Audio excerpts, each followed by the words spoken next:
In normal case, you open the browser and type in some URL and the website gets rendered on your screen within some seconds. But have you ever realized what are the things that are happening to load the website in your browser? Let's deep dive into it and learn what are the things that are happening. When you open your browser and type the website you want to visit, in this case, let us consider youtube.com. The browser first checks its cache to find the IP address of the server. In this case, it's the YouTube server. If the IP address is found in the browser cache, the browser forwards the request directly to YouTube server using that IP address.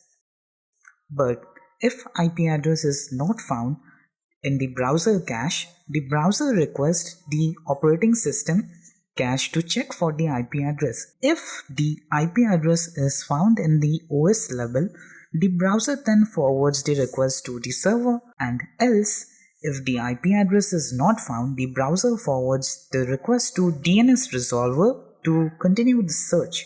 In this case, DNS resolver can be many resolver like Cloudflare, Google, and many others. So here what happens inside DNS resolver.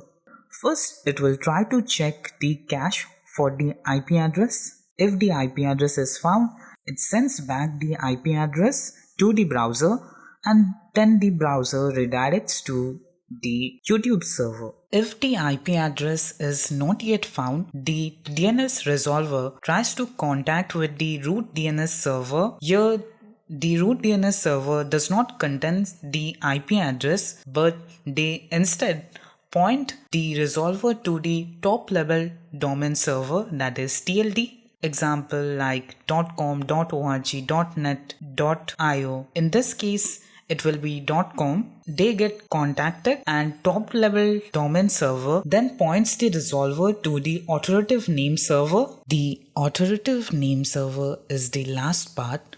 If our IP address is not yet found, it means that the website cannot be loaded. If it's found, then it forwards the request to the DNS resolver, and the DNS resolver caches the request so that it can handle upcoming future request.